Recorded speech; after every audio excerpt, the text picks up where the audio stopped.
are we are where we are. We don't like grooming kids, especially age 3 to 7. And we have our champion here, who is a champion of women, women's spaces, and children. And I think she should be our next mayor. Yeah. What do you think, Mark? Definitely. Do you know what? I'm actually going to call out men. The majority of men. Where are you?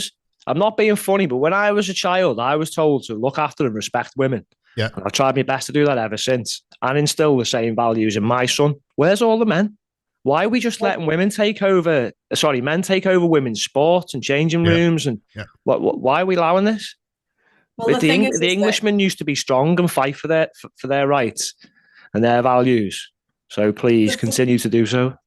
The three of you two and Trevor, you have highlighted this on the show a fair bit. So fair play. And I think that decent men do stand up for women. You know, there's some men in this fight who say that it's the fault of feminism, or they'll say, where are all the feminists? You know, but I think that decent men know that feminists fought for the protections that we're now seeing eroded. It was feminists that got those protections put in place. So feminism, you know, not everything about it has been amazing, but those protections were really important. Our rights, you know, that we have to vote, etc., own property, not get beaten up within marriage legally, you know, all of these kinds of things that you can't, a decent men don't knock feminism for that reason. And then to say, where are all the feminists? Well, look, you know, women's voices within the media tend to be drowned out in the same way that this witch trial that's happening of this woman at the minute, Sandy Peggy, her name is, this nurse,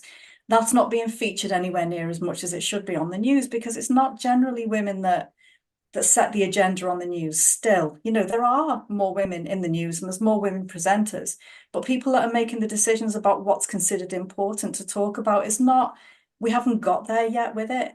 No, I get it. So women are fighting and we are talking and we are campaigning, and the good men, the really good men, are alongside us and they're elevating our voices, and they're not saying really stupid, daft things like, where are all the feminists, or this is all the fault of feminism. It's just, it's a really important conversation. And I don't mind. I mean, I don't mind women protecting things. I mean, that was my first introduction to violence when I was a kid. And your mother going, don't say that. You can't say that, you know, and don't talk to them like that. That's, you know, that's your first introduction. And, you know, if your mother told you that, you'd pay attention, that you'd do it, you know, you wouldn't do it again, you know. So it's as simple as that, because, you know, they threaten you with your father, you know, wait till your father comes home and stuff like that. But you were more frightened of her.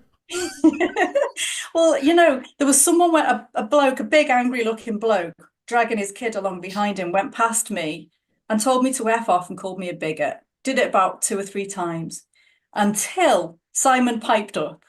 He's like, oh, telling her to F off, are you? Who are you calling a bigot? And then he shut up and he scuttled on his way. So we need men alongside us in this fight. It does make a difference. We're definitely more likely to be the target of intimidation and violence and abuse if we don't have men there with us. And we had like 5 new campaigners with us that came out specially for Saturday, and 3 of them were men, you know, 3 of them were men that I hadn't met before, and they were great men, you know. So we're grateful I am really grateful for the support of decent, good men.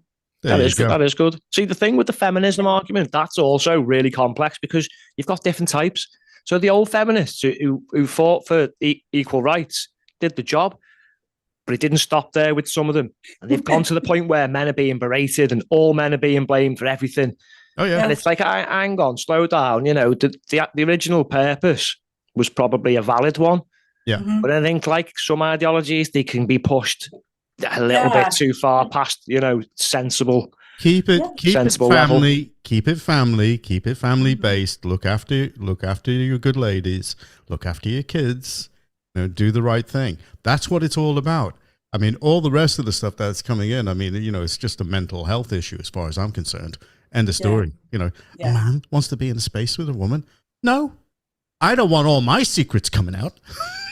It's like we've swapped common sense and trying to look after people for, what about the feelings? Now forget people's feelings. Do the right thing by people, especially when they're struggling with mental health conditions. Don't just tell them it's all fine. You can do whatever you want. You can be like you said before about being a cat. No, we're humans. That's just ridiculous. I'm sorry. Excuse me. I've got a question for Mayor Mandy. All right. You know, I'm against women cleaning men's toilets and going in whilst they're all in there. I'm against that. I want a men-only space. I'm not. I need someone to come and clean mine, please.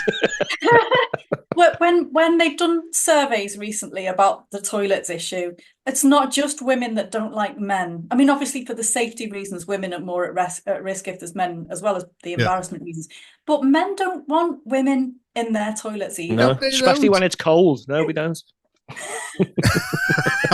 Sorry, I couldn't help myself. No, it's right though, because it makes you feel uncomfortable as well.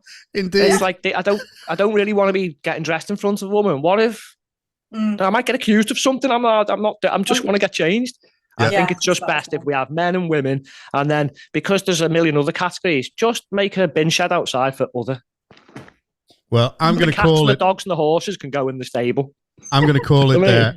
That's it. Your campaign is now on its way. It is Mayor Mandy or Mayor Claire. Right, that's it. Bloody drop that on me. We are now.